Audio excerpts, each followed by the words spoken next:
Chapitre 8. Frisson, engagement et contrôle social.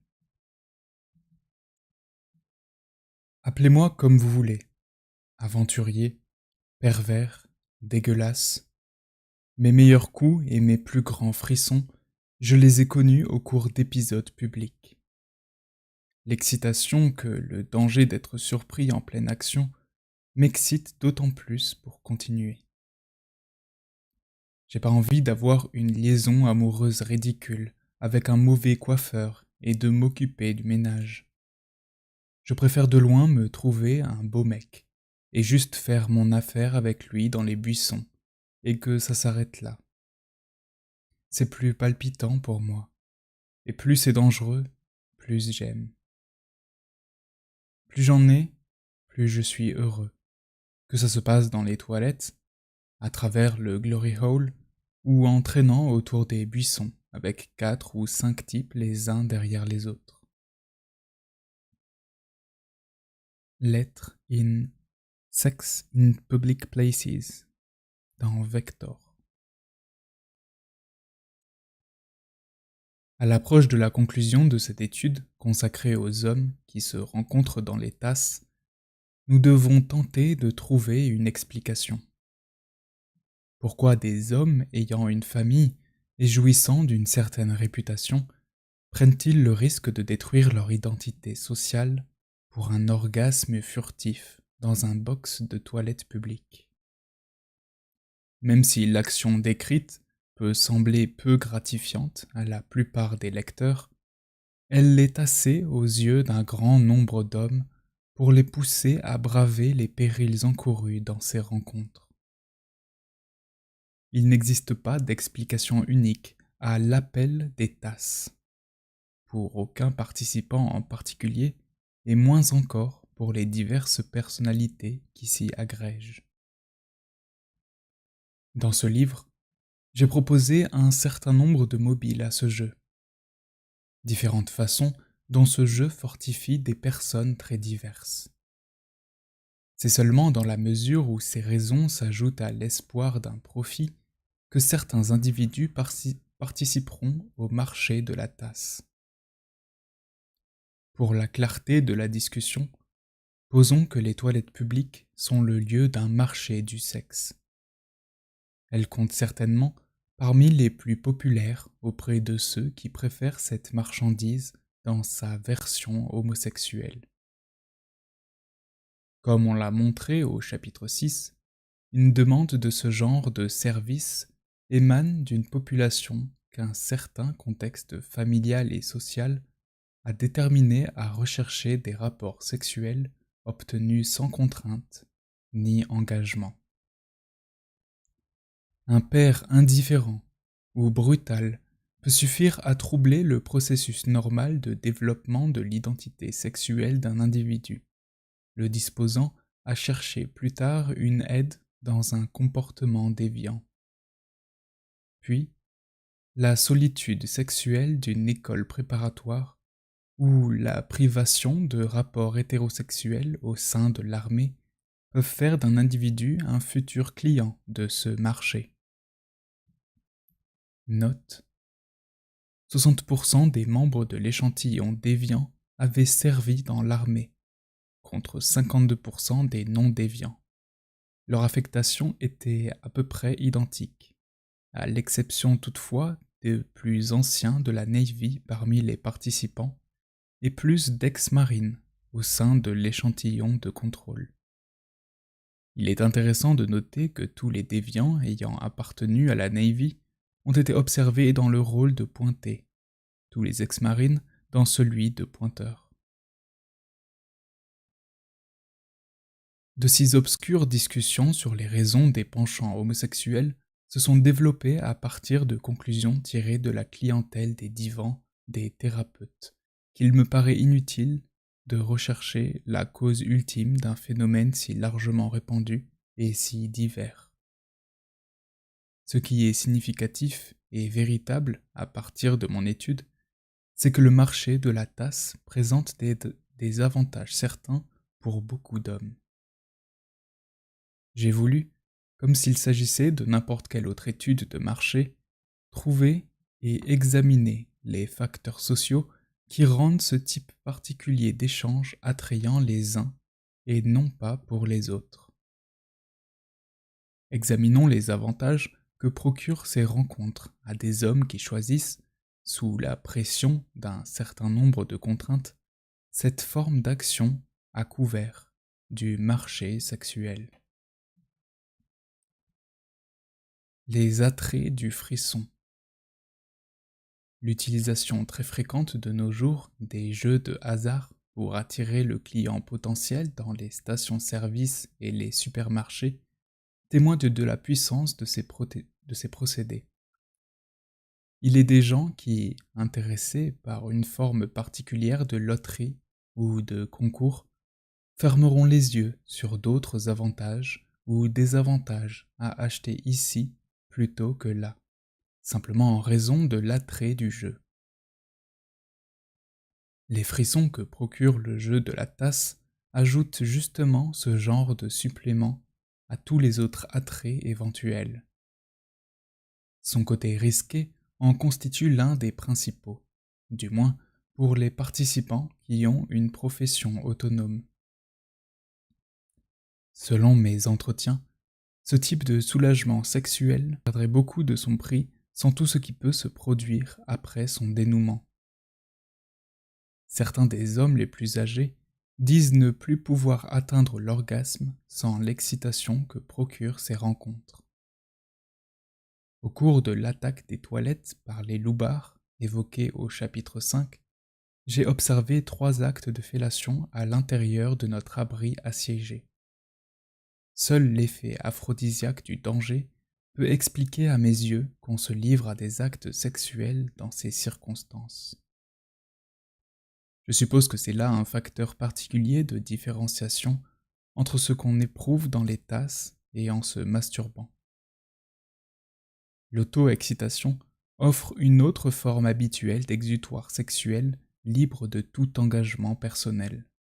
Mais elle ne constitue ni une rencontre, ni un jeu, ni une aventure pleine de risques. La masturbation solitaire n'implique ni conquête, ni acte de soumission.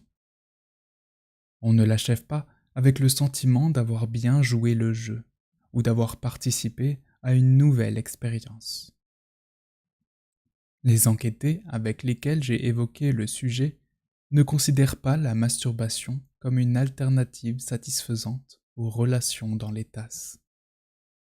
Ils sont à la recherche de quelque chose de plus excitant, de plus stimulant, qu'ils trouvent sur le marché des tasses. Le frisson ne constitue toutefois qu'un des attraits de cette forme de sexualité.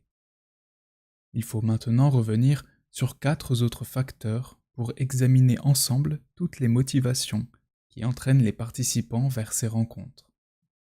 Leur accessibilité, leur invisibilité, leur diversité et leur caractère impersonnel. Les 2 premiers de ces avantages en termes de marché attirent plus particulièrement les participants les moins autonomes, c'est-à-dire les plus dissimulés. Comme on l'a montré au premier chapitre, les tasses les plus fréquentées sont toutes situées à proximité d'itinéraires qu'empruntent chaque jour les citadins. Elles sont facilement accessibles quand on circule entre le travail et la maison, et à l'heure du déjeuner. Des installations populaires qui ne sont pas dans les parcs se trouvent généralement dans les zones ou centres commerciaux. Les hommes qui descendent dans les principaux hôtels peuvent s'y rendre à pied. L'activité est très intense dans ces lieux et au moment de la journée qui conviennent le mieux aux hommes qui ont à se cacher, le cadre jeune célibataire ou l'ouvrier marié en route vers le domicile. Les bars, les bains publics et les cafés ne sont pas aussi accessibles. Ils n'ouvrent souvent que la nuit et sont situés hors des axes routiers. Tous ces marchés sont propices aux coups sans lendemain, mais surtout la nuit. Les conditions de ces jeux étant ce qu'elles sont, les rencontres qui s'y déroulent dépassent de beaucoup 15 ou 20 minutes, leur durée habituelle dans les tasses. Le dernier type de rencontre trouve facilement sa place dans l'emploi du temps d'un homme occupé. Or, les clients des tasses le sont généralement. Les toilettes publiques, lieu le plus approprié pour le sexe instantané, sont particulièrement bien adaptées au comportement du déviant caché évoluant dans une société urbaine. Le fait de ne pas être visible revêt aussi de l'importance pour ces hommes. L'individu qui peut être facilement discrédité cherchera, pour donner libre cours à son comportement déviant, un lieu susceptible de lui fournir un alibi immédiat, une explication automatique de sa présence. Comme mes méthodes d'échantillonnage l'attestent, les lieux de stationnement des jardins publics ne constituent pas toujours les meilleurs endroits pour préserver l'anonymat. Mais on peut se trouver là pour d'autres raisons que le sexe. De telles justifications ont moins de poids lorsque l'on est vu dans un bar gay ou dans un sauna.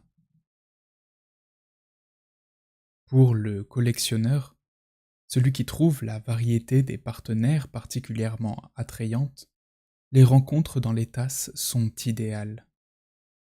Pendant toute la saison, le taux de rotation y est assez élevé pour fournir une vaste gamme de partenaires potentiels.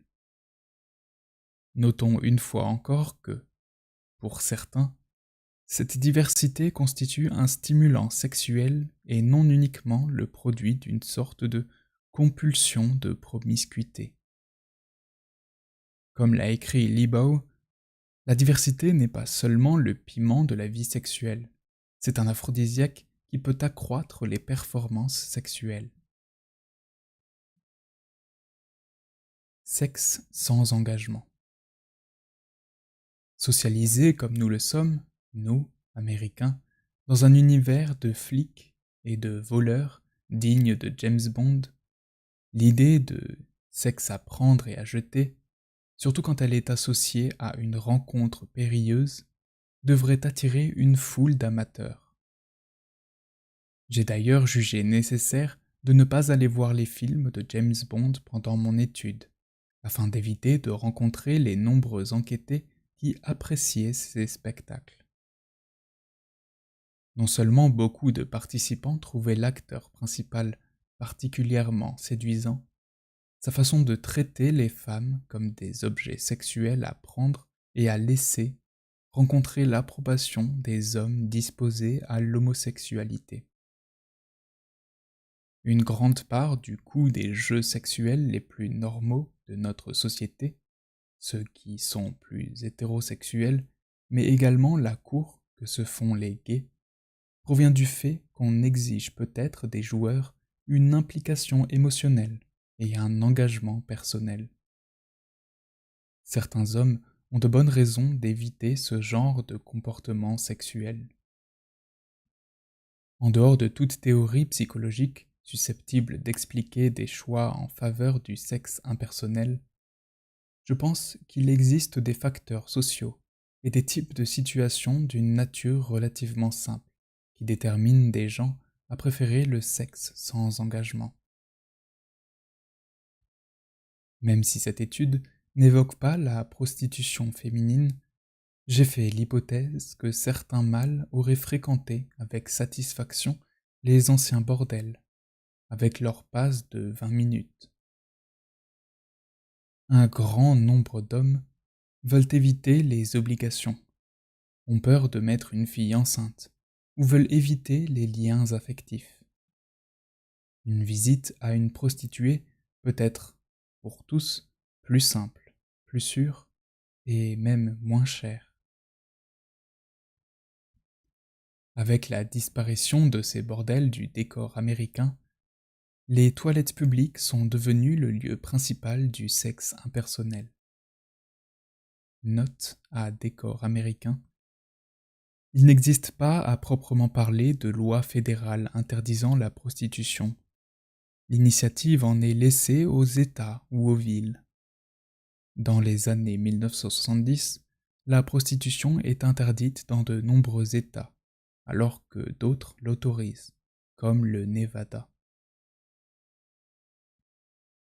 Ainsi, des hommes qui sont très engagés affectivement dans leur vie familiale et professionnelle sont parfois incapables d'investir ailleurs que dans les formes les plus éphémères et les plus impersonnelles de la sexualité extra-conjugale. Un enquêté marié s'exprime en ce sens quand on lui demande s'il ne lui est pas arrivé d'avoir envie de faire connaissance avec certains de ses partenaires. Ma femme et mes enfants comptent beaucoup pour moi. Je n'ai ni le temps, ni l'énergie, ni l'argent pour investir dans quelqu'un d'autre. Je ne veux pas connaître ces hommes dans ces lieux. Je suis là pour le sexe, pas pour l'amitié. La réserve silencieuse du déviant caché, évidente tout au cours de ces jeux, répond non seulement au besoin de maintenir le secret de son comportement et de mettre son image sociale à l'abri de tout stigmate, mais également à celui d'éviter tout engagement. Il ôte sa cuirasse de vertu à son entrée dans la tasse, mais celle-ci l'attend à la sortie.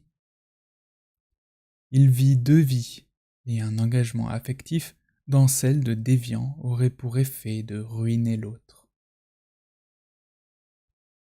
Ce dont le déviant caché a besoin, c'est une machine sexuelle, repliable dans la poche revolver, silencieuse quand elle marche, avec en plus l'excitation que suscite une rencontre risquée. C'est dans la tasse qu'il trouve le mécanisme le plus proche de cela. Ce type de rencontre fonctionne pour le marché du sexe comme le distributeur automatique de boissons, peu coûteux, anonyme, moyen démocratique de distribuer la marchandise. Quel est le problème du sexe en public? Au fur et à mesure que l'Amérique se dégage lentement de son cocon de puritanisme, apparaissent des signes d'un changement d'attitude à l'égard de la déviance sexuelle. Les églises elles-mêmes ont commencé à adopter un nouveau point de vue sur les homosexuels et leur comportement. Je n'en veux pour preuve que le développement d'un conseil sur la religion et l'homosexuel, la désignation récente par l'Église épiscopale d'une commission d'études sur ce sujet et les prises de position d'un certain nombre de théologiens reconnus. En accord avec les recommandations du barreau américain, l'État de l'Illinois est le premier à avoir aligné son code pénal en matière d'actes homosexuels sur le droit des pays européens régis par le code napoléonien. De telles réformes juridiques ferment les yeux sur les rapports homosexuels se déroulant en privé entre adultes. Mais il y a accord pour les condamner lorsqu'ils se déroulent dans des lieux publics. La majorité des étudiants d'un de mes cours de criminologie étaient enclins à blâmer ceux qui choisissent les toilettes publiques pour leurs relations homosexuelles. À l'occasion d'un examen, on leur donna pour consigne d'agir comme un juge, instruisant le procès de deux hommes appréhendés dans de telles circonstances par un policier en civil. 52% de ces étudiants répondirent qu'ils auraient réprimandé les coupables ou les auraient adressés à un psychiatre. Ce jugement ne portait pas sur la nature de l'acte, mais sur le choix du lieu. Un étudiant répondit pour sa part: si la police tombait sur ce genre d'activité, elle devrait réprimander les fautifs et les inciter à se diriger vers d'autres lieux moins publics, même si une arrestation et les rites de dégradation des tribunaux ne conviennent pas en ce domaine. Un autre étudiant, membre de la brigade des mœurs de la police de la ville, fit la réponse suivante. Cette relation sexuelle était criminelle, parce qu'elle se déroulait dans un lieu public, même s'il n'y avait pas d'autres personnes présentes que le policier. Les participants ont manifesté leur mépris des principes moraux les plus légitimes de la société en utilisant un tel lieu. Dans la mesure où ces étudiants composaient leur examen pour un enseignant qui ne cachait pas son parti pris sur le sujet, leurs réponses ne sont peut-être pas représentatives, même de la population universitaire moyenne. Remarquons cependant le rôle prépondérant joué par le caractère public du lieu dans leur jugement. À leurs yeux, la nature de l'acte ne mérite pas d'être condamnée, mais les circonstances qui l'entourent assurément. Albert Reis a observé le même phénomène. Plus les conditions dans lesquelles se déroule n'importe quel acte sexuel sont publiques, plus sont forts les tabous et les sanctions qui pèsent sur les profanateurs. Ainsi, la masturbation en privé est habituellement admise, mais elle est strictement proscrite en public comme forme d'exhibition. Une fois admis qu'il n'existe aucune différence qualitative entre la masturbation en public et en privé, entre la fellation dans les toilettes publiques et dans une chambre, on peut se demander ce qui, dans le sexe en public, suscite le tabou. Notre première tâche de sociologue est d'isoler les conditions qui, accompagnant le déroulement de ce comportement en public, entraînent sa condamnation. Comment la société définit-elle ce qui est public et ce qui est privé afin d'imposer ces sanctions? Reis se sert de l'expression visibilité sociale dans son analyse des délits publics, mais il ne la distingue pas de visibilité sociale et visibilité physique.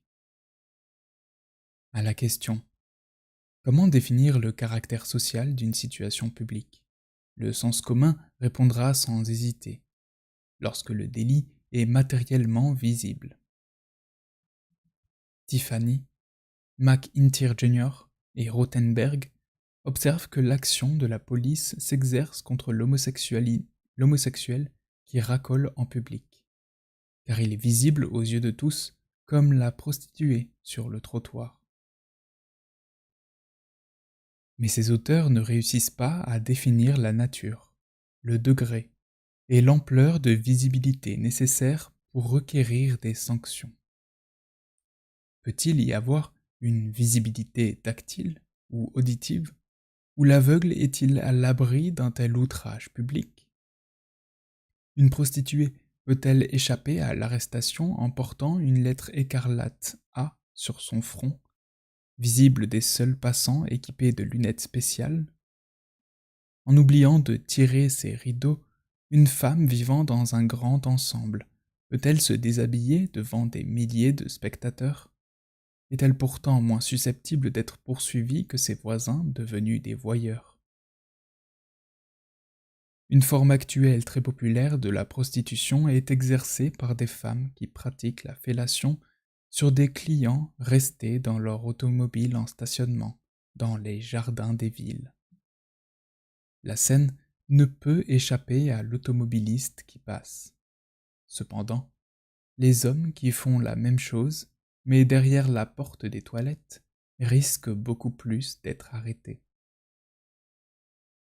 Les sanctions contre les homosexuels dans ces lieux ne varient pas selon leur degré de visibilité physique.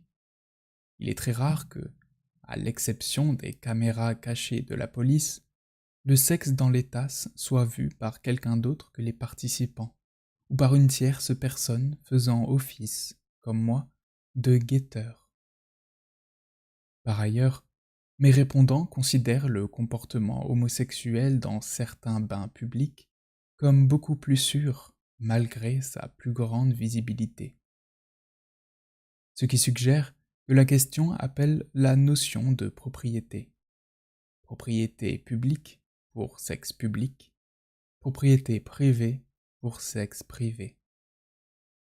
Toutefois, si la question du domaine public était l'enjeu, les sanctions à l'égard de la fellation dans les toilettes de grands magasins seraient plus clémentes que celles à l'égard du même comportement dans la tasse des parcs publics. Ce n'est pas vrai, du moins aux États-Unis.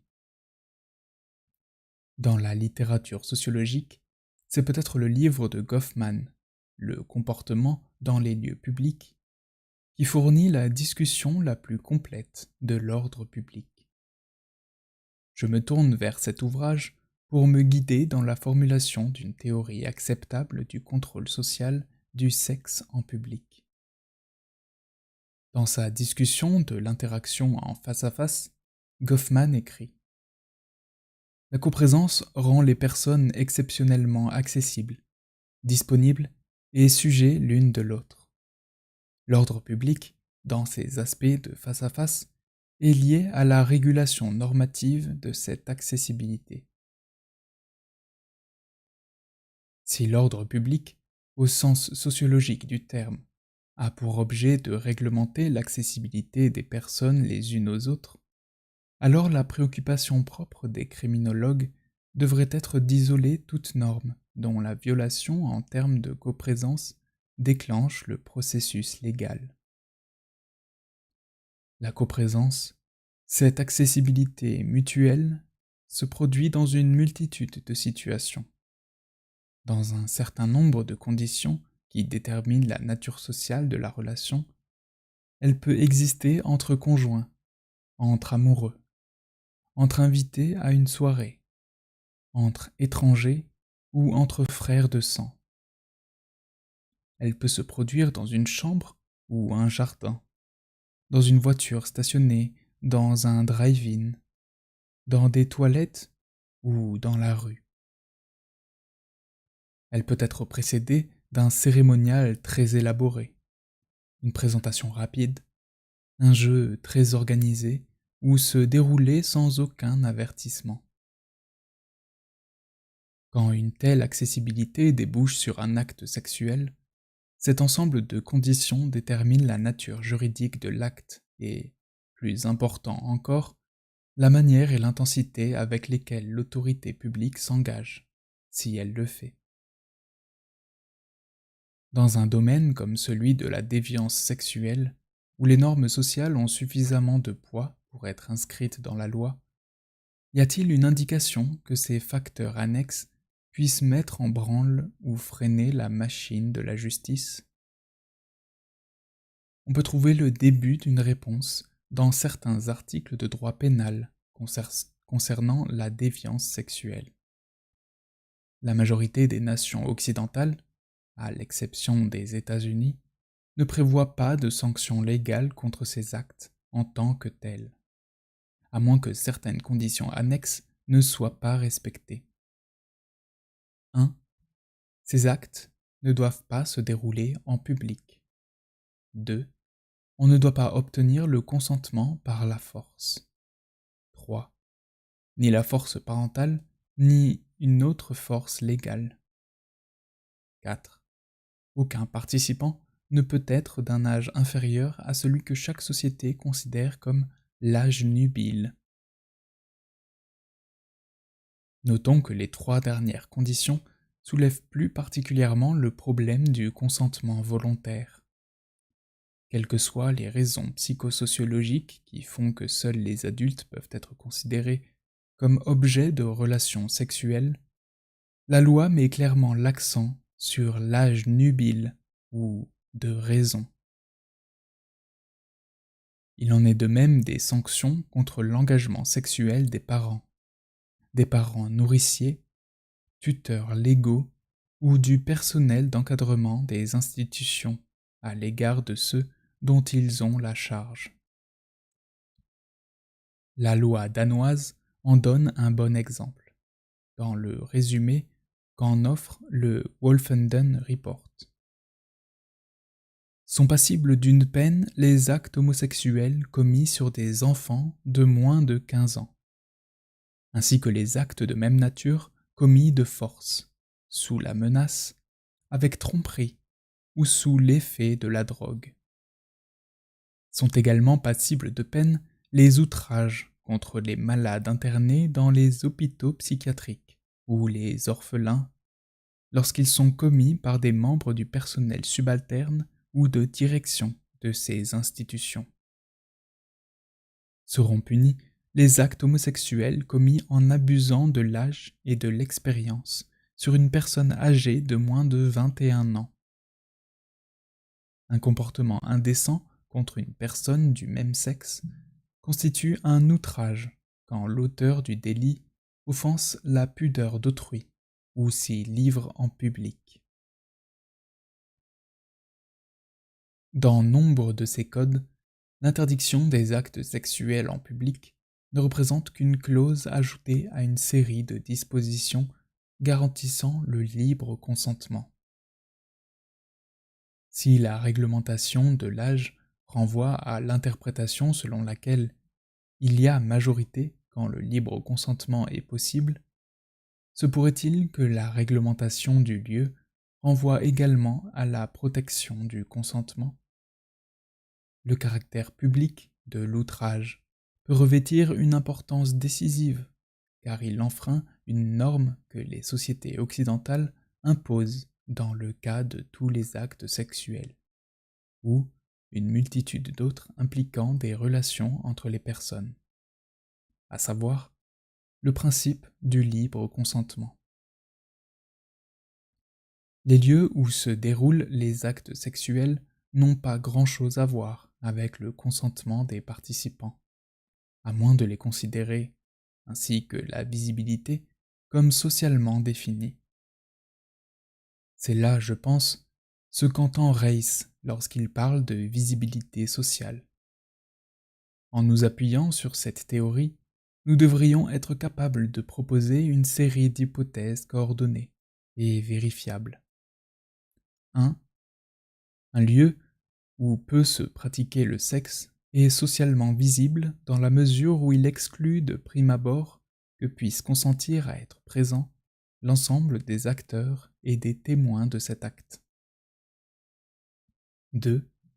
Pour reprendre l'hypothèse de Reiss, plus les circonstances dans lesquelles se produit un comportement sexuel quelconque sont socialement visibles, plus fortes seront les sanctions contre les coupables. 3.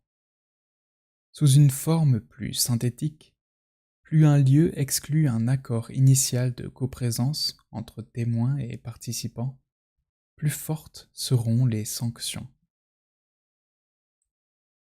On peut en déduire la définition suivante du sexe en public, lorsqu's'y attache une nuance de menace pour la société. Acte sexuel localisé de telle façon que des personnes étrangères puissent s'y trouver mêlées involontairement, soit comme objet de sollicitation, soit comme témoin. Cette approche pourrait contribuer à clarifier un certain nombre de problèmes que rencontre celui qui étudie la déviance sexuelle.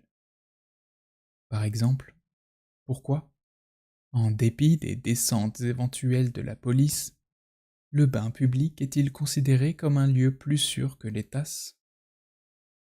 La réponse m'a été donnée par les sujets de mon étude. Le bain est moins public. Mais il n'est pas moins visible que la tasse. Les bains gays font de la publicité et étalent leurs enseignes de néon. En principe, ils sont à la disposition de tous les hommes et leur fonction sexuelle est plus manifeste que celle de n'importe quelle tasse. Si l'on exclut les clubs privés et les clubs santé et sauna de banlieue, les bains ont en Amérique une réputation épouvantable. Celui qui y pénètre sait à quoi il s'engage, et une partie du prix d'entrée consiste à donner son consentement à la coprésence. Un rituel symbolise cet acte volontaire. D'abord, le client remet son portefeuille et sa montre, et attend à la place une clé d'armoire. Puis il est conduit dans un vestiaire où il doit se déshabiller sous le regard des autres. Ainsi dépossédé de ses effets personnels d'identité et autres défenses, il reçoit une serviette de toilette, toujours trop petite, et une paire de sabots. Sans doute peut-il encore refuser d'être accessible et de se prêter à des relations sexuelles, mais il lui faudra faire une scène qui le désignera comme l'offenseur. Entrer dans des toilettes publiques n'implique pas une telle décision volontaire. À moins d'être au courant de la situation, un homme peut pénétrer dans une tasse et être gêné de son accessibilité à une implication dans des actes auxquels il n'aurait pas normalement consenti. De cette façon, l'activité sexuelle dans des installations aussi socialement visibles que les toilettes publiques transgresse une norme sociale bien établie, à savoir qu'on ne peut abolir le droit de l'individu à consentir à la coprésence. Un autre problème surgit.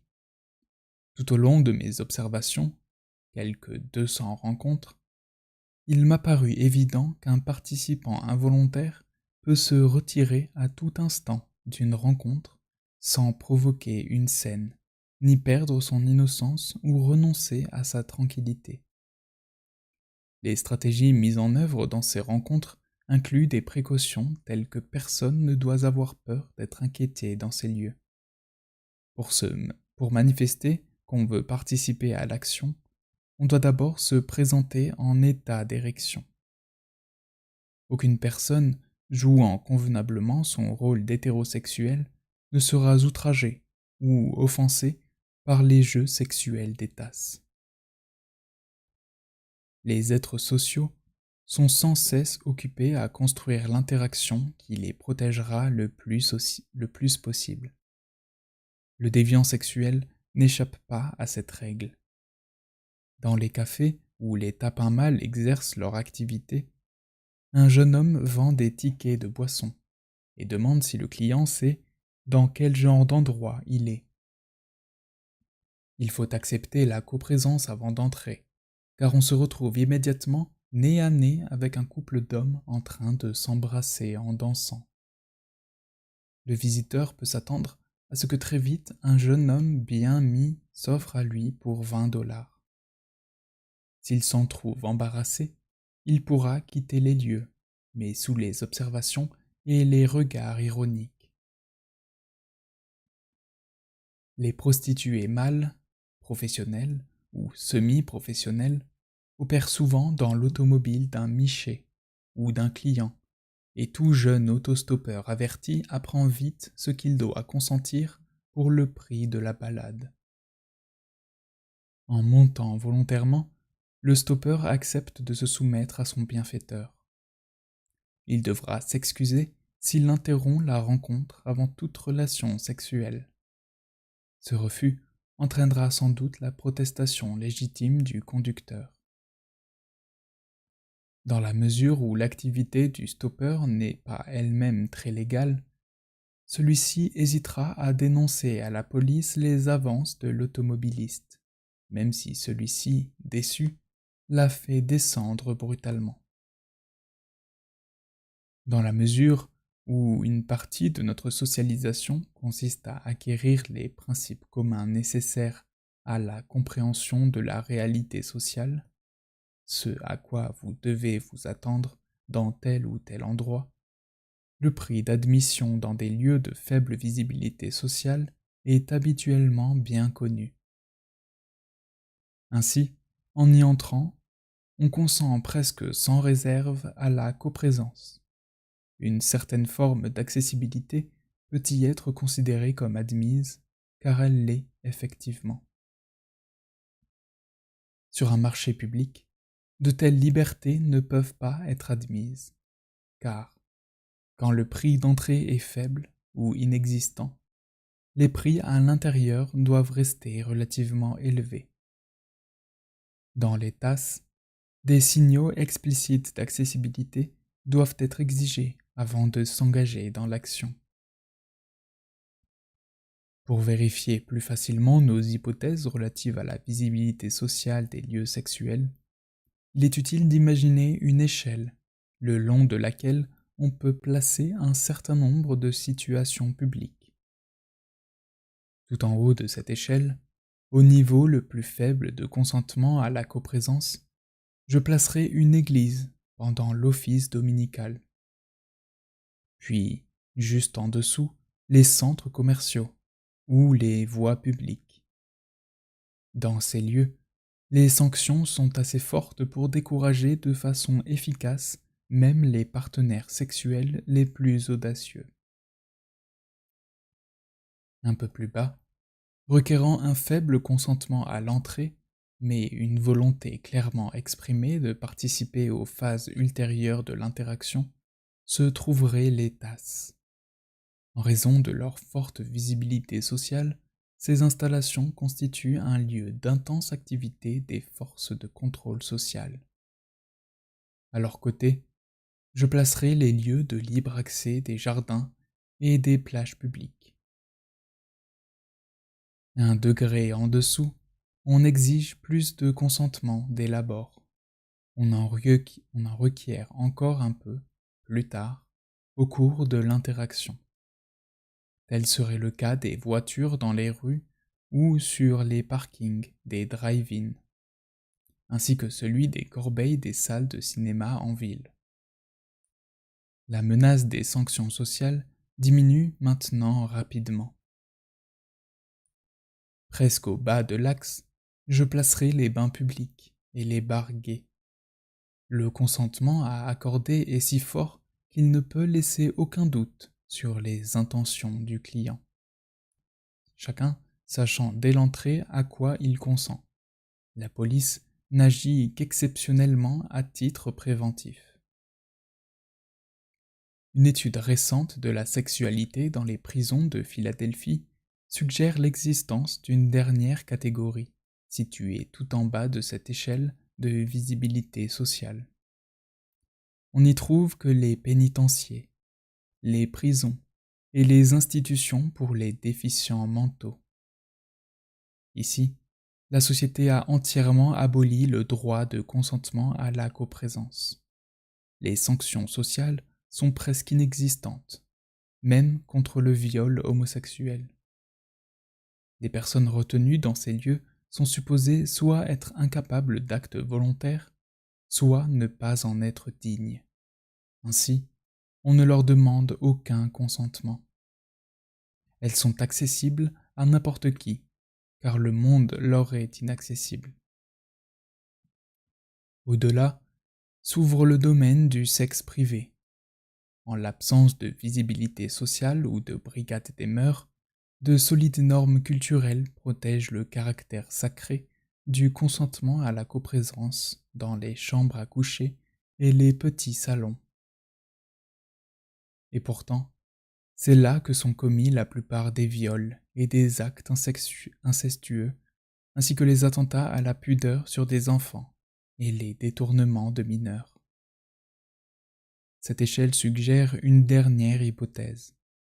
Au fur et à mesure que, conjointement, visibilité et sanctions décroissent en raison de l'apparente protection du droit au consentement, le danger encouru par la société s'accroît. Ce qu'il faut craindre, ce n'est pas le sexe en public, mais toute une gamme de sexualités invisibles, socialement protégées et se déroulant entre quatre murs.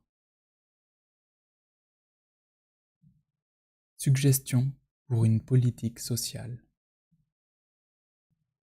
Comme je l'ai souligné au chapitre 5, si les tasses représentent une menace quelconque contre la société, je n'en ai relevé aucun indice au cours de ma recherche. Les seuls effets nocifs, directs ou indirects, proviennent de l'activité de la police. Chantage, rançon, destruction de réputation et de famille, tout cela résulte de l'intervention de la police sur la scène des tasses. Après avoir étudié l'univers de l'homosexualité, certains chercheurs en sciences sociales semblent penser que ces délits secondaires, résultant de l'application de la loi, sont moins graves que les incidents susceptibles de se produire au cours de ces rencontres. Martin Hoffman, par exemple, reconnaît l'existence de bavures policières, mais il ajoute « Il n'est pas douteux que beaucoup d'homosexuels se livrent ouvertement à des actes sexuels dans des lieux publics. À vrai dire, certains d'entre eux avouent volontiers s'y rendre parce que le risque d'être arrêtés les excite. Il n'y a tout simplement pas moyen d'empêcher ces individus de se livrer à une activité qui, quelles que soient les circonstances envisageables actuellement, offensera les passants.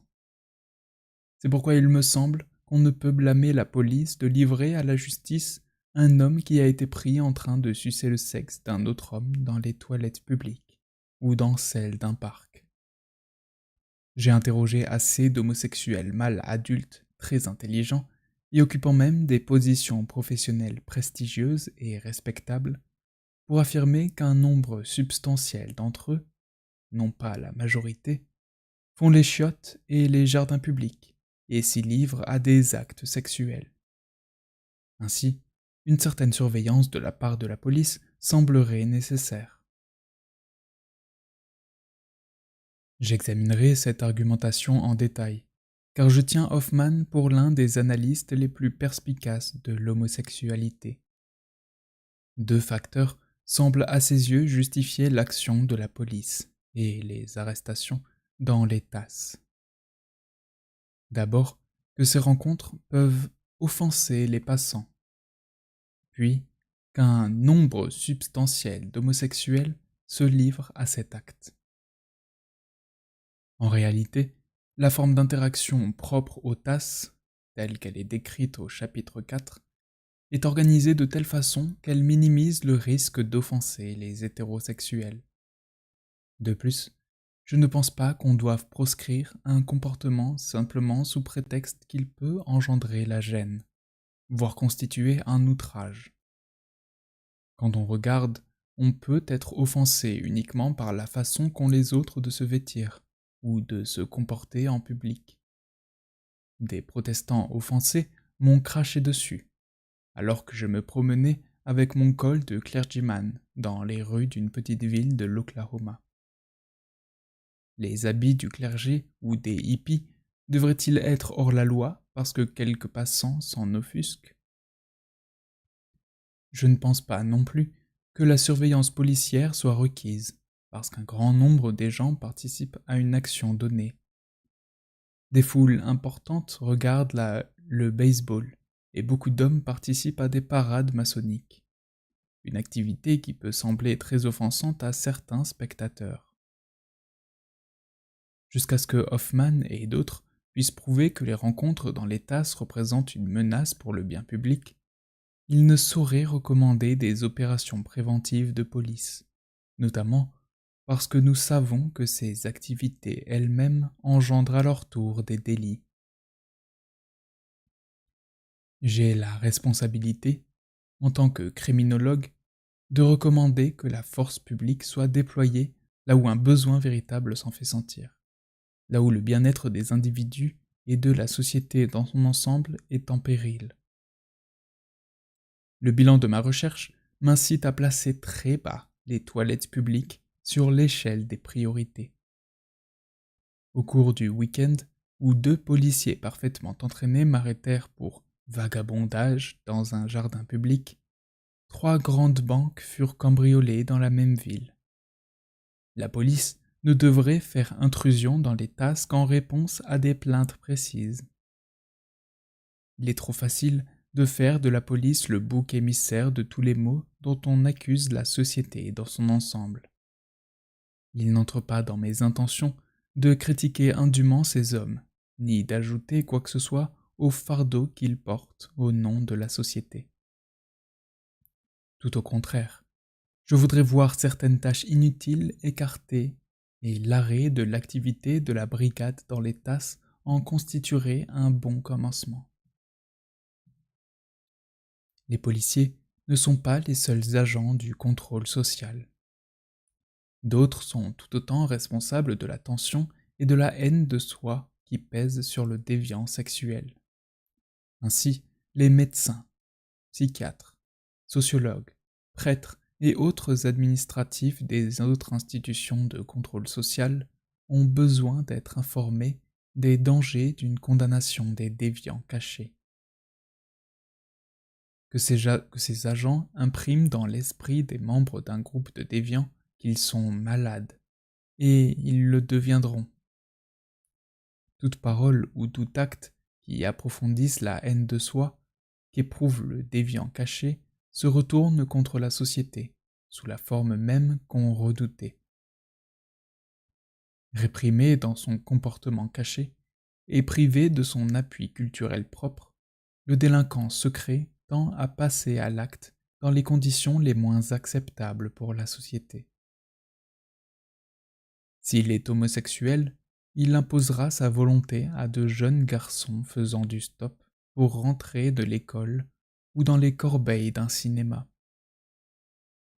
Le déviant le moins autonome, tenu à son rôle d'adaptation par la contrainte sociale, tend à se retourner contre lui-même ou à diriger sa colère contre les personnes les plus voyantes de son groupe. Selon la remarque de Goffman, il adopte, à l'égard de ceux qui sont stigmatisés de façon plus évidente que lui-même, les attitudes que les normaux adoptent envers lui. Puis encore, il peut aller jusqu'à se justifier lui-même en rabaissant les autres, déplaçant son hostilité hors du groupe à la manière de la personnalité autoritaire. De pareils extrémistes, comme tel noir affilié à la John Birch Society, tel gay engagé dans la chasse aux sorcières, ou tel hippie qui fait de l'indique pour la brigade des stupéfiants, sont heureusement rares. Le déviant caché fait tort à la société pour d'autres voies. Tout d'abord par la façon dont il est rattaché à sa propre sous-culture. Ses contacts sont furtifs et presque vains, par définition. La peur et la honte l'empêchent d'être franc, même avec ses compagnons, et le poussent à des rencontres impersonnelles ou à de folles virées sous couvert de boire ou de faire un petit voyage. Les sociologues qui ont étudié attentivement les procédés renforçant la déviance au sein de la sous-culture n'ont pas toujours saisi le potentiel de salubrité de ces relations sociales. Les sous-cultures hippies, soul ou gays contribuent à donner confiance en soi, à soulager des tourments et à enseigner comment éviter tout ennui avec la loi. Sans relation normale avec ce milieu, l'utilisateur de drogue, même de celles qui ne créent pas de dépendance, peut avoir recours au vol ou aux fausses ordonnances pour s'approvisionner. Sans guide pour lui dire ce qui peut se passer ou quel usage il faut faire des drogues hallucinogènes, celui qui fait sa première expérience tout seul peut endurer un mauvais voyage ou se défoncer. John Gagnon et William Simon écrivent à propos de l'aide que fournit la sous-culture à l'homosexuel pour établir une relation avec la société dans son ensemble. Dans une certaine mesure, l'ultime ajustement psychologique et social de l'homosexuel sera déterminé par la structure des rôles que lui fournit la communauté homosexuelle. Ceux qui sont condamnés à se cacher se voient refuser cette aide de la sous-culture. Mes recommandations peuvent se résumer de manière assez simple. Pour atténuer les répercussions néfastes dues aux rencontres dans les tasses, lâchez du lest. Tous les moyens qui aideront ces hommes à avoir une meilleure opinion d'eux-mêmes et à se lier aux autres au sein de la sous-culture homosexuelle diminueront la menace qu'ils peuvent représenter pour l'ensemble de la société. Les sociologues ont étudié la déviance parce que l'homme se révèle mieux par ses côtés cachés. C'est ici qu'il est possible de voir la carcasse nue de la structure sociale et peut-être observer ses propres faiblesses à travers le comportement que nous craignons et condamnons le plus. Comme l'écrit Kai Erikson, les hommes qui craignent les sorcières s'en retrouvent entourés. Les hommes qui deviennent jaloux de la propriété privée rencontre les voleurs avides. Et il n'est pas toujours facile de savoir si la peur crée la déviance ou l'inverse. L'affinité de l'une pour l'autre a constitué une source permanente d'étonnement dans les affaires humaines. Postface. Une question d'éthique. La seule idée que notre méthode puisse entraîner des désagréments vis-à-vis d'autrui nous met dans la position inconfortable d'avoir à mettre en balance ses avantages sociaux et scientifiques d'une part, et ses coûts par l'inconfort humain qu'elle peut provoquer d'autre part. Dans cet article, Kai Erikson critique l'usage de la dissimulation comme moyen pour le chercheur de s'immiscer dans des situations sociales auxquelles il n'aurait pas accès autrement. Mon enquête dans les tasses a nécessité une telle dissimulation. Constituait-elle pour autant une violation de l'éthique professionnelle? Avant de s'interroger sur les méthodes, comme le fait Erikson, il faut répondre à une question plus importante. Peut-on exclure a priori certains domaines de comportement humain de toute étude scientifique? Le sexe, la religion, le suicide et tout autre sujet délicat pour la société doivent-ils être rayés de la liste des domaines possibles d'investigation? À première vue, peu de personnes répondraient affirmativement à cette question. On m'a cependant objecté plusieurs fois que j'aurais dû absolument éviter ce sujet de recherche. Certains domaines étant réputés trop sensibles, il vaut mieux, avançait-on, ne pas réveiller le chat qui dort. Je ne pense pas qu'il y ait des chats qui dorment au royaume de l'interaction humaine et, dans tous les cas, leur assouplissement n'est pas tel qu'il mérite d'être laissé de côté par ceux dont la mission est d'accroître le savoir de l'homme sur lui-même. Et quand bien même il y en aurait, le comportement sexuel dans les lieux publics n'en fait pas partie. La police, la presse et autres gardiens de l'ordre social s'intéressent beaucoup à ce sujet. Dans des toilettes, sans séparation, nous avons surpris un type assis sur les chiottes, en train d'essayer de toucher les parties d'un garçon qui était assis sur le siège d'à côté. Ce n'était pas très agréable comme boulot, vous pouvez me croire. Ce n'était peut-être pas très agréable pour le détective en question. Cependant, la répression contre les homosexuels à Boise, Idaho, à laquelle il participait, a produit des résultats. Avant que ne retombe le scandale en 1956, plus de 1400 personnes ont été interrogées et 20 arrêtées. Une ville de 50 000 habitants a été prise de panique. Un des garçons impliqués dans cette affaire a assassiné son père.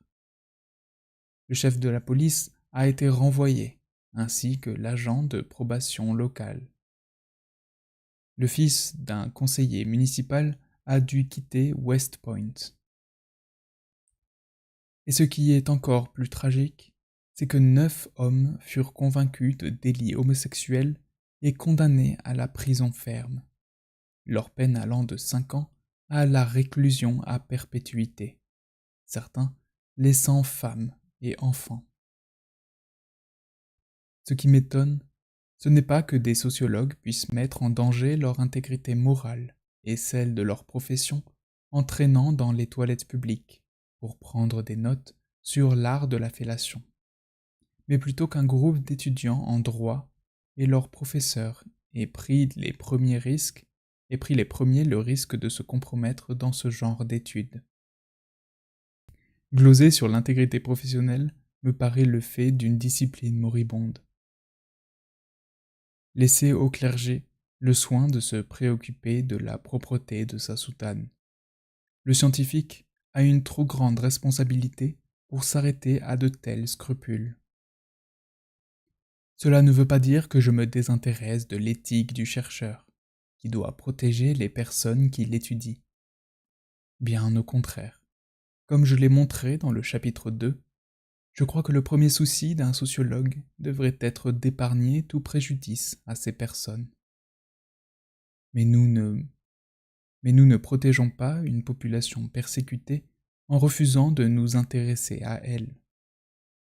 À l'instant précis où j'écrivais ces lignes, j'ai été interrompu par un appel téléphonique lointain qui m'apprenait qu'un homme avait été démis de ses fonctions et sa carrière brisée parce qu'il avait été pris dans une tasse. Depuis son arrestation, cet homme qui proteste de son innocence souffre d'une dépression nerveuse. Même s'il est acquitté, son identité personnelle a été atteinte, peut-être de façon irréparable, par l'espion professionnel qui l'a arrêté. Le plus grand mal qu'un spécialiste des sciences humaines pourrait faire à cet homme serait de l'ignorer délibérément. Plus que des éventuelles conséquences de cette recherche pour nos collègues, nous devons nous soucier de ceux à qui elle peut apporter quelque profit. Une éthique de conjecture. Une fois établi que le sociologue peut manquer gravement à l'éthique en ignorant un domaine de recherche, nous pouvons envisager les méthodes qui doivent être utilisées pour ces études. Toutefois, il est à noter que tout procédé employé pour étudier le comportement humain comporte des aspects éventuellement préjudiciables. Même des méthodes inoffensives, telles que l'étude des archives publiques, peuvent se révéler nuisibles, si elles déforment la compréhension d'un comportement social, au lieu de contribuer à son explication.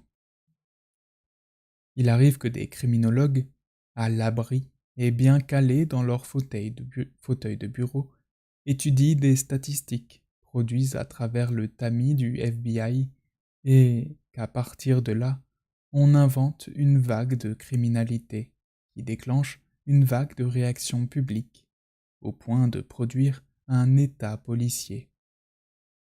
Tout cela parce que les méthodes peuvent déformer la réalité. Comme je l'ai appris à l'époque où je faisais passer des examens d'éthique chrétienne aux candidats à la prêtrise, les questions concernant les moyens sont toujours relatives. Il n'y a pas de bonne ou de mauvaise méthode. Il y en a de meilleures ou de pires. La façon d'aborder la réalité par des entretiens, des expériences de laboratoire ou l'observation participante ne peut être formellement classée comme ouverte ou dissimulée. Je n'ai jamais vu d'enquêteur totalement honnête avec les personnes qui l'interrogent. Et si cela était, tout l'intérêt de construire un questionnaire efficace disparaîtrait. Un chercheur n'est jamais si perspicace qu'il puisse d'emblée donner une représentation parfaite de son identité. La question se pose en termes de déformation plus ou moins grande. Les chercheurs auront donc à choisir leur méthode, selon qu'elle dénature plus ou moins leur but et leur identité, qu'elles trahissent plus ou moins la confiance et qu'elles ont des conséquences plus ou moins négatives pour les sujets étudiés. Celui qui s'engage dans une recherche consacrée à un comportement déviant ou à tout autre comportement de ce genre doit s'habituer à mettre en balance l'intérêt social d'une telle étude d'une part et les éventuels préjudices pour les personnes étudiées d'autre part. Erikson qualifie ce procédé d'inconfortable, je dirais plutôt redoutable, dans le sens d'inspirant la crainte.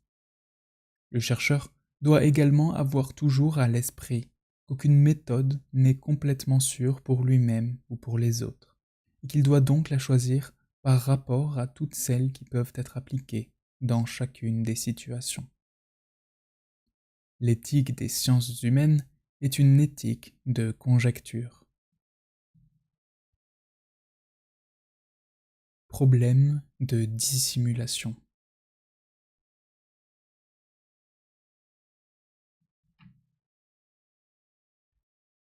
En conclusion de son article, Erikson propose deux règles concernant la dissimulation de l'identité du chercheur et de ses buts. Pour un sociologue, il est contraire à l'éthique de dissimuler délibérément son identité pour avoir accès à un espace privé où il ne serait pas admis autrement. Pour un sociologue, il est contraire à l'éthique de donner une représentation délibérément fallacieuse de la nature de la recherche dans laquelle il est engagé.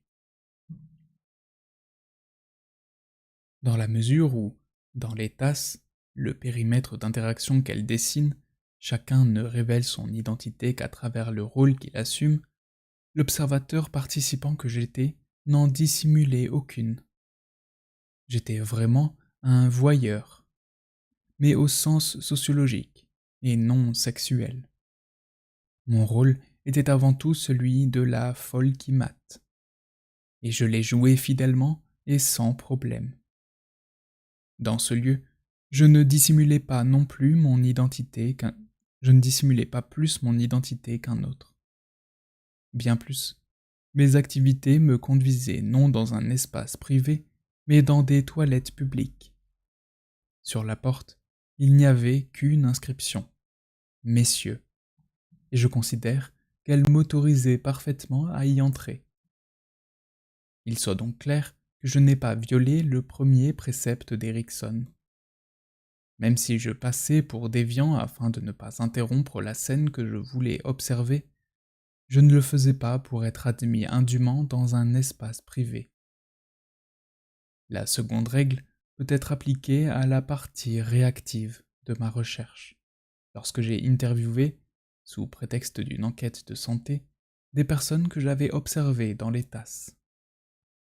À ce propos, je dois souligner que tous les entretiens faisaient en réalité partie d'une enquête plus vaste sur la santé, et que les données extraites de mes entretiens ont déjà été utilisées pour cette étude. On doit donc aborder le problème de deux façons. D'abord, je n'ai pas explicité tout ce que j'étais en train de faire, mais je n'ai pas donné de fausses explications. Je ne portais qu'une seule casquette sur les deux possibles, et je n'étais pas déguisé. Ensuite, j'ai utilisé mes données de multiples façons. Est-il contraire à l'éthique d'utiliser mes données dans un but ignoré de l'enquêté au moment de l'entretien? Je considère un tel usage comme tout à fait normal, à condition de s'entourer de toutes les mesures de sécurité. N'est-il pas fréquemment employé par les personnes qui se servent de ces véritables banques de données que constituent les fichiers de bureau du recensement?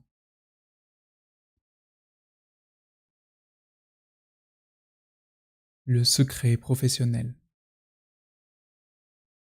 Les lecteurs de ce texte doivent s'être rendus compte que j'ai pris toutes les précautions possibles pour protéger l'identité des personnes interrogées et la nature confidentielle de mes échanges avec eux.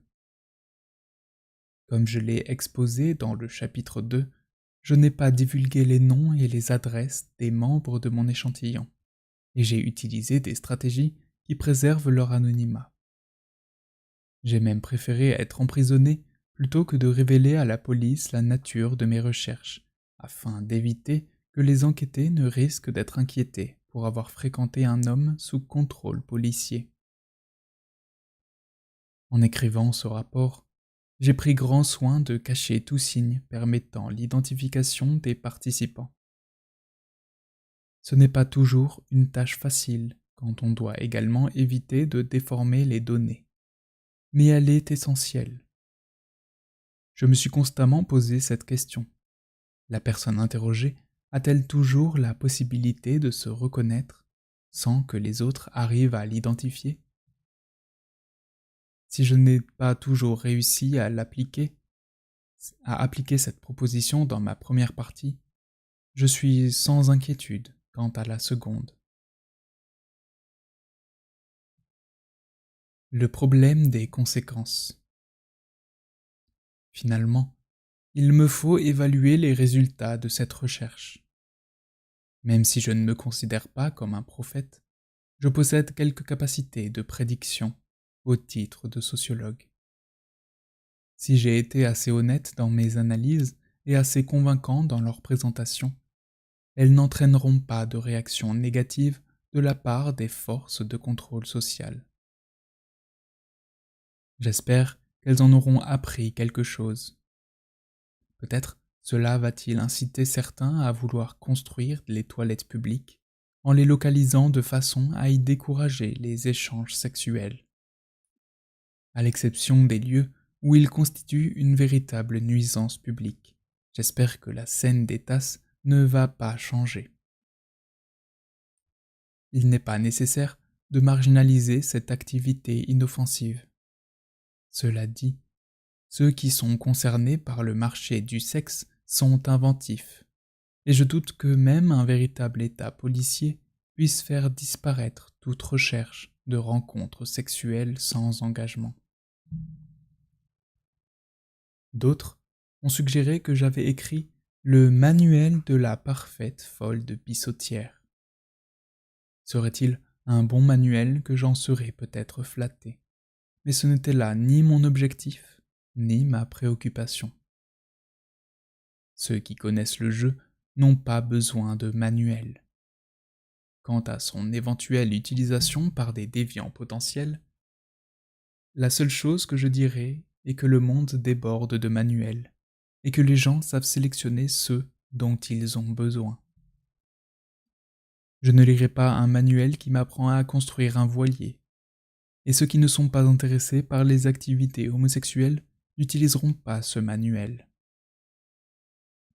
Je ne pense pas que ce travail aura une incidence sur l'augmentation ou la baisse de la fréquentation des tasses. Mon espoir est de faire mieux comprendre au lecteur une activité qui existe déjà. Je n'ai pas de préjugé moral ou intellectuel contre cette activité, seulement un vague préjugé esthétique. En revanche, je condamne moralement la façon dont la société réagit contre les participants à ce jeu. En tant que scientifique, je veux croire que tout ce qui enrichit le savoir, sans avoir été trop déformé par les méthodes utilisées, pourra modifier ses réactions, tout empreintes d'un passé de superstition et de cruauté. Remerciements. Lee Rainwater a exercé la plus grande influence sur cette étude. Entre autres qualités de directeur de recherche, il a manifesté une capacité à ne pas entendre lorsque le chercheur dit qu'il est prêt à abandonner. Sa réponse habituelle au désespoir est « Bon, alors, ajoutons ceci au plan de la recherche. » Ses suggestions, soutiens et intelligente direction enrichissaient chaque étape de l'étude. Je voudrais aussi exprimer une gratitude particulière à Howard S. Baker, éditeur de la collection Observations, pour sa patience et ses excellentes critiques. D'autres ont contribué largement à cette recherche, en prenant le temps de lire et de critiquer les parties de ce travail.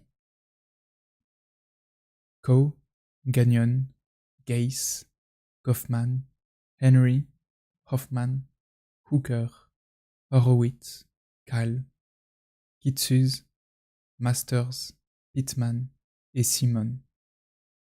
Je dois des remerciements particuliers à Daniel V. Grospelny qui a traité mes données pour ses aides innombrables dans ce projet. Sans son assistance, je doute sérieusement que cette recherche aurait pu aboutir à sa réalisation. Henry Corman et Edel Waller méritent une mention particulière pour leur aide dans l'étude des données. Il en est de même pour Brian D. Snyder pour son avis sur le texte. Quant à mes répondants, je ne peux que leur demander pardon pour mon intrusion dans leur vie secrète. Je me suis efforcé de les protéger et de ne pas les gêner autant que possible, et je crois qu'aucun ne pâtira de cette expérience. J'étends ma gratitude aux 12 cas approfondis, dont la coopération a donné aux données une autre dimension en profondeur. Le courage de ces hommes sera récompensé si leur bonne volonté à exposer leur carrière morale aide d'autres à comprendre un segment du riche spectre du comportement humain. L'Institut national de la santé mentale a mérité mes remerciements pour sa générosité, ainsi que l'appréciation de ma femme et de mes enfants. Cette étude fut soutenue en partie par une bourse de recherche prédoctorale de l'Institut national de la santé mentale, division de santé publique du département de la santé, de l'éducation et du bien-être. Enfin, ont gagné ma profonde gratitude ceux qui fournissent un abri dans la tempête. Je suis ainsi redevable au corps enseignant du campus d'Edwardsville de l'Université du Sud-Illinois. Ils m'ont offert un poste et m'ont encouragé avec de la gentillesse et des fonds pour la recherche, alors que ces trois éléments étaient grandement nécessaires. Bien que toutes les personnes citées ci-dessus m'aient aidé, aucune ne saurait être tenue pour responsable des erreurs, des conclusions ou des conséquences de cette étude.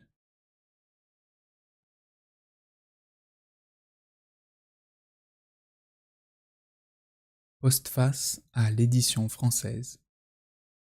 Une nouvelle approche de la déviance par Henri Peretz. Le titre anglo-américain du présent ouvrage est Tea Room Trade, Impersonal Sex in Public Places. Dans l'argot homosexuel français de l'époque, le mot tea room a pour équivalent tasse, c'est-à-dire les toilettes publiques où se déroulent des relations sexuelles anonymes entre hommes.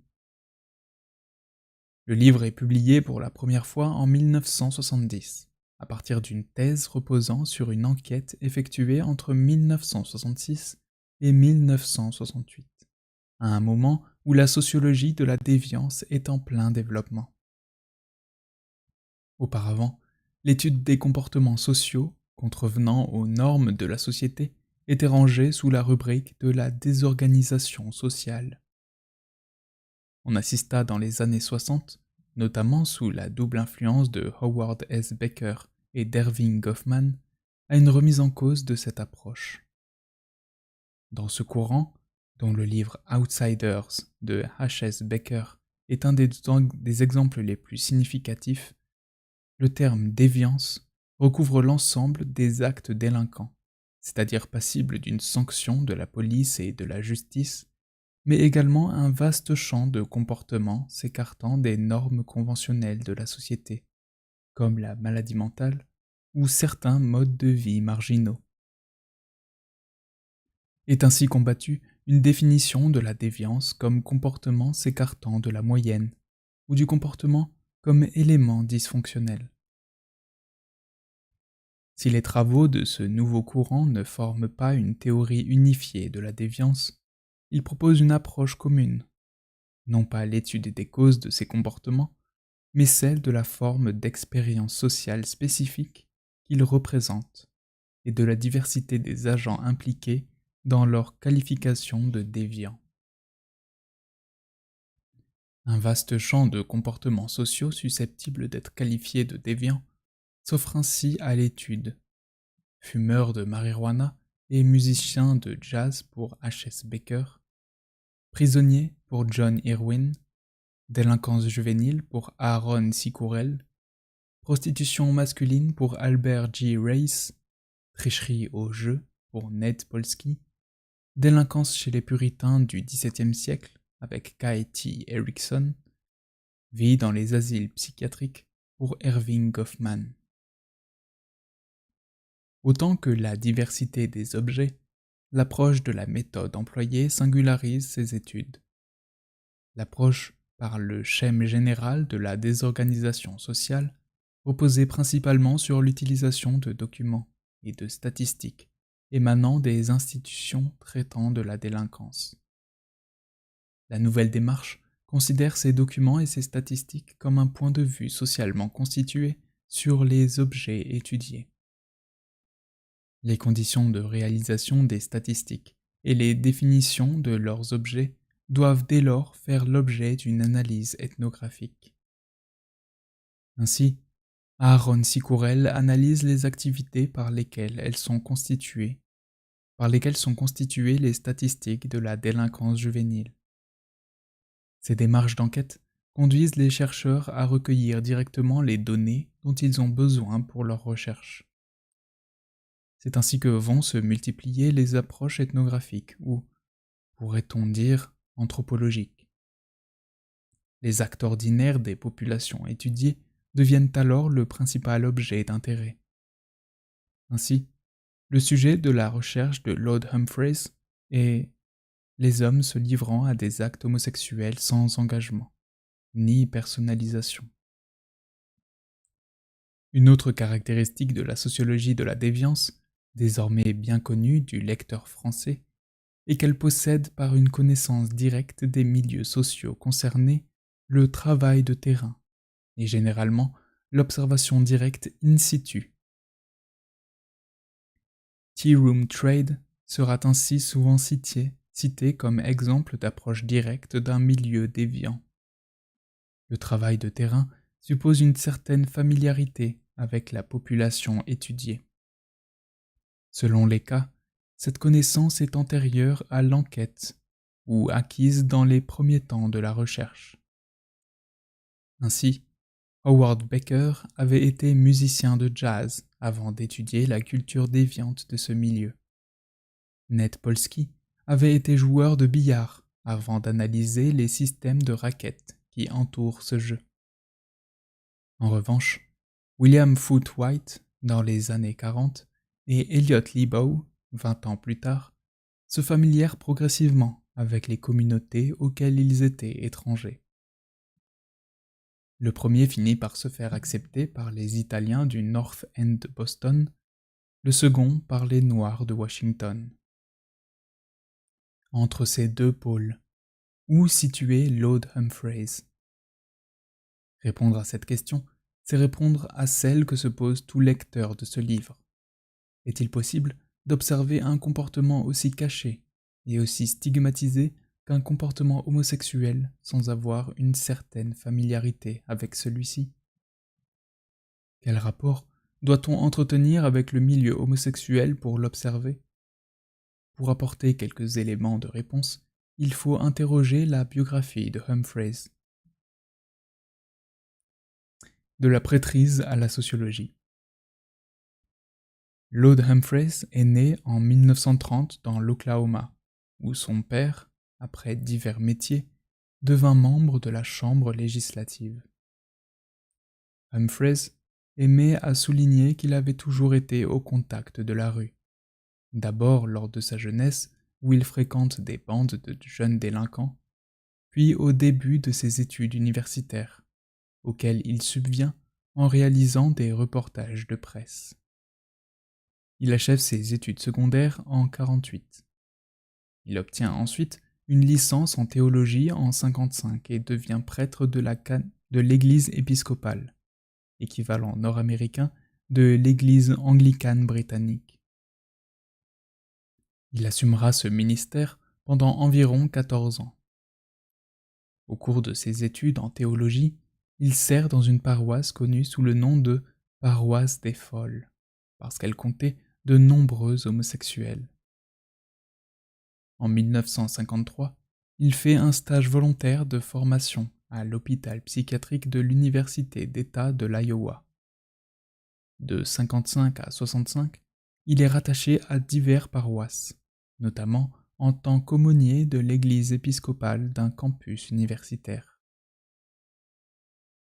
Alors bisexuel, dont l'homosexualité n'est pas déclarée publiquement, il est marié depuis 1960 et a adopté 2 enfants. Il conseille des homosexuels qu'il reçoit à son foyer. Il a donc une relation personnelle et professionnelle avec le milieu homosexuel. Il est également très engagé dans le mouvement des droits civiques et dans le mouvement gay naissant. Lord Humphreys sera donc lié, dans les années 60, aux formes majeures de la vague de contestation en faveur d'une société plus libérale. En 1965, il reprend ses études et suit un cursus en sociologie jusqu'en 68 à l'Université Washington de Saint-Louis. Le département de sociologie est important et compte, parmi ses professeurs, l'anthropologue Jules Henry, Alvin Gouldner, Irving Horowitz et Lee Rainwater. Ce dernier est alors engagé dans une recherche sur un grand ensemble d'habitations entièrement peuplées d'Africains-Américains. Cette étude est l'occasion pour Rainwater de réfléchir à la liberté du chercheur et les précautions à prendre pour protéger l'anonymat des enquêtés. Cette réflexion influencera Humphreys lorsqu'il prendra la décision de faire disparaître des données recueillies pendant son enquête toute forme d'identification des personnes qu'il a approchées dans ce cadre. Le département de sociologie propose alors un programme doctoral et reçoit, à titre de conférencier, de nombreux sociologues en vue dans les années 1960. Lord Humphreys suit notamment des cours consacrés au travail de terrain et à la recherche. Ses intérêts vont vers les œuvres de Baker, Goffman, Gorfinkel et Rainwater. Il obtient un master en sociologie et reçoit, en 1966, une bourse prédoctorale de recherche pour étudier le mode de vie des homosexuels, milieu dont il a déjà une certaine connaissance, notamment à travers son expérience paroissiale. Sur les conseils de Lee Rainwater, son directeur de thèse, Humphreys abandonne le projet de l'étude générale du milieu homosexuel pour s'attacher au comportement particulier des hommes fréquentant les tasses. C'est au cours de cette période que Humphreys se familiarise avec la sous-culture homosexuelle et fréquente les lieux propres à celle-ci, les bars et les fêtes. Il fait connaissance d'un certain David, un pseudonyme, qui sera son informateur dans le milieu homosexuel et qu'il comparera à Doc, l'informateur de White. C'est dans ce milieu qu'il entend parler des tasses, des aventures et des raids de police qui s'y déroulent. Il prend alors la décision de passer pour déviant au lieu de s'afficher comme sociologue, afin de pouvoir observer sans modifier les rencontres entre homosexuels. Il découvre le rôle qu'il remplira dans des tasses, Watch Queen, l'emploi de celui qui fait le guet et surveille l'arrivée d'étrangers et de policiers. Humphreys a donc une double relation au milieu étudié. Avant même l'enquête, il a une certaine familiarité avec le monde des homosexuels, ce qui l'a conduit à choisir cet objet d'étude. Puis, il adopte, pour les besoins d'une nouvelle observation clandestine, une position nouvelle pour lui, et indispensable au bon déroulement de l'action. C'est à travers ce double rapport de familiarité préalable et acquise sur le terrain qu'il pratiquera l'observation. Humphreys obtient son PhD, son doctorat, en 1968.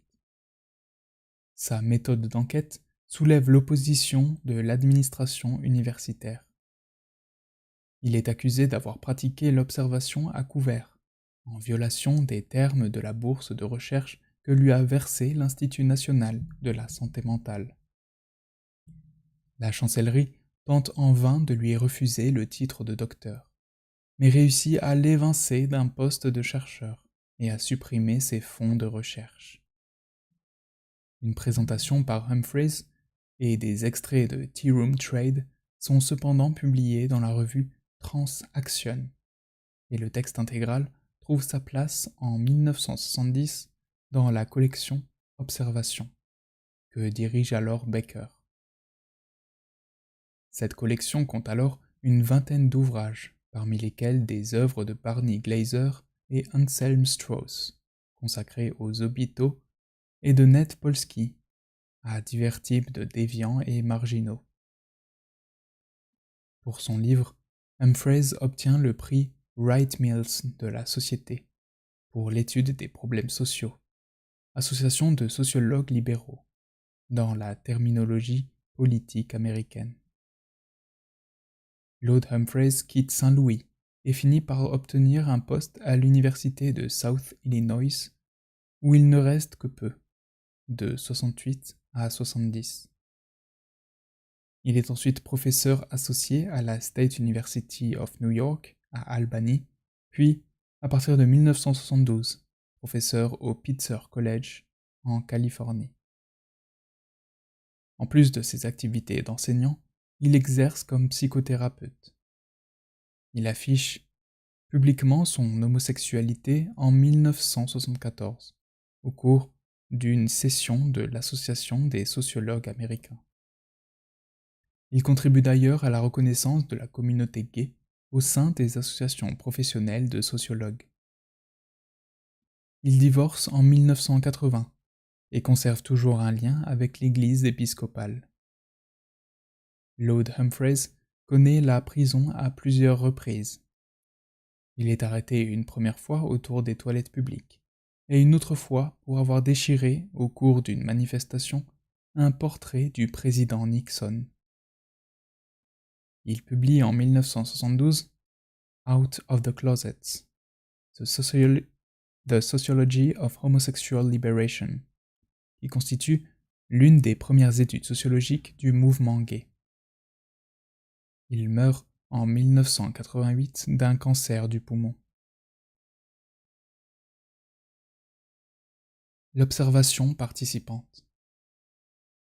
Outre son analyse des règles qui président aux rencontres sexuelles entre hommes dans les toilettes publiques et la caractérisation sociale de leurs participants, l'œuvre de Humphreys doit sa réputation à la méthode employée pour recueillir les données sur lesquelles elle repose. Humphreys a d'ailleurs consacré un chapitre entier de son ouvrage, intitulé « Le sociologue comme voyeur », à présenter sa méthode. Ce chapitre s'inscrit dans une tradition alors récente de la sociologie qui consiste à offrir un compte-rendu complet de l'approche du milieu étudié.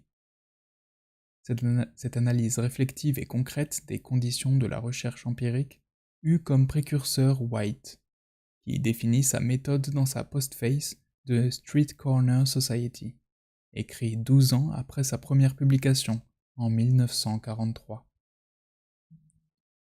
Ce texte de Tea Room Trade est un plaidoyer pour le sérieux de la recherche d'enquête et une justification des méthodes employées. Humphreys va jusqu'à présenter au lecteur un exemple de la feuille d'observation sur laquelle il consigne ses notes. Dans le cas de Tea Room Trade, on peut parler d'observation participante à couvert pour l'analyse des rencontres, et d'enquête à découvert sous une identité dissimulée pour l'investigation au domicile des participants. En adoptant dans les tasses un rôle préexistant, il concourt à l'action centrale en la facilitant sans y participer directement.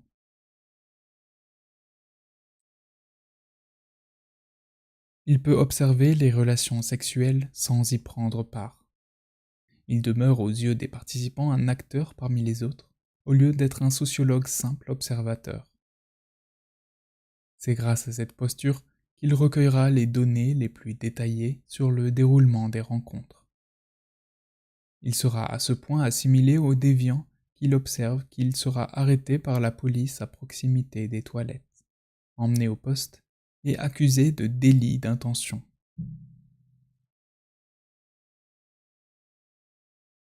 L'analyse de l'action. La description analytique de l'action est proche des développements de Goffman sur les rencontres en face à face et de sa définition de la situation. Dans Le comportement dans les lieux publics, Goffman expose les conditions de la conduite normale dans la présentation de soi. La vigilance constante qu'un homme a que sa braguette soit fermée et surtout de ne pas laisser voir d'érection. L'analyse proposée par Humphreys part d'une situation exactement opposée. La rencontre dans la tasse débute par un signal grâce auquel le participant montre qu'il est désireux de prendre part à l'action. Il présente son sexe et se touchent afin de faire voir une érection. Humphreys montre que les interactions non-verbales dominent les tasses et que la communication y passe par des gestes corporels. Dans le chapitre 4, Humphreys présente la suite des étapes qui conduisent les participants des prémices de l'action à sa conclusion. L'analyse suit un schéma séquentiel rigoureux. Des rôles différents sont assignés aux participants et un mode de communication gestuelle gouverne les interactions qui composent les 7 phases de la rencontre. Humphreys utilise un matériel de première main pour fonder ces catégories d'analyse. Stratégie d'approche des participants et échange gestuel d'informations sur le rôle joué. Suivant l'exemple de Hughes et de Becker, il combine les notations concrètes et les catégories construites. Il restitue dans son texte final une partie importante de ses notes d'observation. L'enquête à domicile sous couvert de recherche sur la santé publique. L'enquête secondaire par entretien et questionnaire sur la santé qu'il mène sans être reconnu auprès des participants 1 an après l'observation dans les tasses permet à l'auteur d'élargir sa perspective sur les caractéristiques non sexuelles des participants à son étude. C'est une des raisons pour lesquelles le livre est si riche, alors que bien souvent, dans les études de déviance ou d'un comportement social spécifique, l'analyse s'arrête à l'observation. Dans Tea Room Trade, Humphreys suit l'enseignement de Hughes et de Becker, en étendant la recherche à l'ensemble des caractéristiques des participants hors des lieux où ils ont été observés. Nombre de participants se révèlent être mariés, membres des classes moyennes, politiquement conservateurs et fréquentant une église. Sa formation et son expérience sociale rendent Humphreys particulièrement attentif aux caractéristiques religieuses des participants. Mais ce souci pour l'appartenance religieuse est aussi en accord avec son importante dans la société nord-américaine. J'imagine que c'est son importance dans la société nord-américaine. Humphreys note des différences dans les pratiques sexuelles de chaque confession. Les catholiques sont surtout nombreux parmi les hommes mariés qui dissimulent leur déviance. Il accorde également une attention particulière à l'appartenance ethnique et indique à plusieurs reprises qu'un participant sur 6 est noir. Il décrit ailleurs en détail le comportement social de l'un d'entre eux, très modéré dans ses options politiques libérales, tant il a de difficultés à assumer le double stigmate de la couleur et de l'homosexualité. Cette enquête, ainsi que des entretiens avec des participants ayant accepté de répondre ouvertement à des questions sur leur déviance, permettent à Humphreys de dresser des portraits des différents types d'habitués des tasses. Cette double approche des déviants sur les lieux de leurs agissements et à leur domicile dans leur vie familiale constitue l'originalité propre de l'ouvrage, et lui vaudra sa réputation et sa critique. La controverse.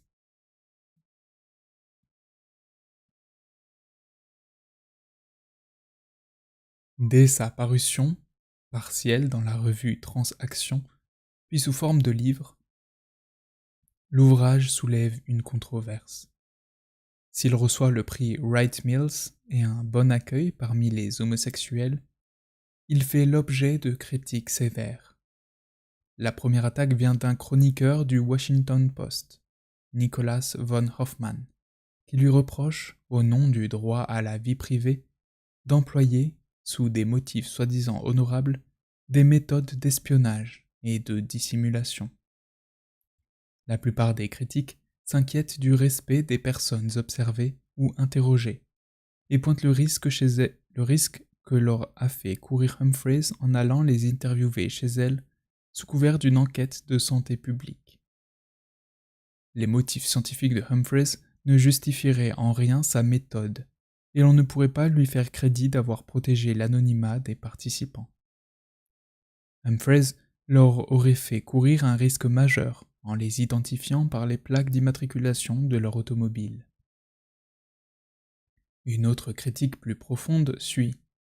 Dans un long réquisitoire centré sur l'idée de liberté individuelle, le sociologue Donald P. Warwick met en regard les moyens et les fins poursuivis par le chercheur et conclut en 3 points. Humphreys a profité d'une population sans pouvoir réel. Les méthodes utilisées n'ont pu que renforcer dans le public l'image du sociologue sournois. L'usage de la tromperie, de la dissimulation et de la manipulation en sociologie ne peut que justifier ses agissements dans le reste de la société. Irving L. Horowitz et Lee Rainwater, universitaires proches de Humphreys, prirent sa défense. Selon eux, les tasses sont des lieux publics, et ceux qui les fréquentent pour un motif sexuel s'exposent à rencontrer des personnes qui ont toutes sortes de raisons d'y être aussi. Parmi elles, le sociologue est la personne qui a le moins de mauvais motifs de s'y trouver. Mais la défense de Tea Room Trade sera en partie une attaque contre tous ceux, von Hoffmann en premier, qui sont en concurrence avec le sociologue pour interpréter la réalité sociale. Journalistes, ecclésiastiques, politiciens et intellectuels. Or, ces derniers accusent les sciences sociales d'avoir une influence néfaste sur la façon dont sont présentés les enjeux de la société. Ainsi, durant les années 50, une campagne est lancée contre les recherches empiriques portant sur la sexualité. Les chercheurs en parleraient trop, ou diraient des choses qu'il vaudrait mieux taire. Les concurrents les plus redoutables de la sociologie empirique sont les journalistes, qui puisent parfois dans celle-ci des données, mais considèrent qu'elles menacent leur monopole. Quant au risque que le sociologue ferait courir aux individus observés, il serait inexistant, car le chercheur n'a aucune raison d'intervenir dans la vie des personnes objet de son étude. L'individu ne l'intéresse que comme membre d'un large agrégat, dans le cas de Humphreys, l'ensemble des participants aux tasses. Ne pas révéler l'identité des personnes est un impératif naturel pour le sociologue, car il n'a aucun intérêt scientifique à faire le contraire. Humphreys répondit également aux attaques. Il rappelle que les toilettes sont un lieu public et qu'il y a exercé un rôle qui existait déjà, sans exposer les participants à un quelconque danger. À ceux qu'il accuse d'avoir mis en danger les participants, il affirme qu'il a complètement anonymisé les notes d'observation comme les entretiens. Il fait d'ailleurs même le choix de détruire une partie de ces données pour les soustraire à une éventuelle enquête policière. Les faits parlaient pour sa défense. Aucune des personnes observées ou interviewées n'a jamais été identifiée ni poursuivie par la justice. À l'époque, ce débat sur la méthode employée par Humphreys prend une large ampleur. Le restitué ne doit pas cacher cependant que la recherche vaut surtout par les résultats obtenus. Humphreys a eu le grand mérite de s'écarter de toute représentation univoque et essentialiste de l'homosexualité. Dans son texte, ceux qui fréquentent les tasses se répartissent entre ceux dont c'est l'unique pratique homosexuelle et ceux dont c'est l'une des pratiques. La majorité des habitués des tasses ont en effet une vie publique d'hétérosexuels, et la diversité de leur comportement est déterminée par des conditions sociales extérieures, en particulier leur statut matrimonial et leur profession. Ceux-ci peuvent les conduire à dissimuler une partie de leur vie et, au contraire, à afficher la partie honorable de leur existence. Mais cette majorité coexiste avec une minorité d'hommes appartenant, eux, au monde gay, et partageant sa sous-culture. Tea Room Trade montre donc la diversité des comportements qui se cachent sous une même forme de déviance. Alors que l'observation des rencontres aurait pu conduire à une vision unifiante des participants, l'approche biographique met au jour la diversité de ce groupe. Humphreys réussit ainsi une analyse détaillée de ces rencontres, mais montre également comment ces habitués des tasses s'adaptaient différemment à cette déviance. Ainsi, Humphreys a donné à la sociologie une étude bien documentée d'un cas de déviance, un exemple de pratique rigoureuse de travail de terrain, un important correctif aux idées contemporaines sur l'homosexualité et une méthode innovante de la collecte des données. L'importance de son œuvre se perpétue au-delà des circonstances dans lesquelles elle a été élaborée et des controverses spécifiques de son époque.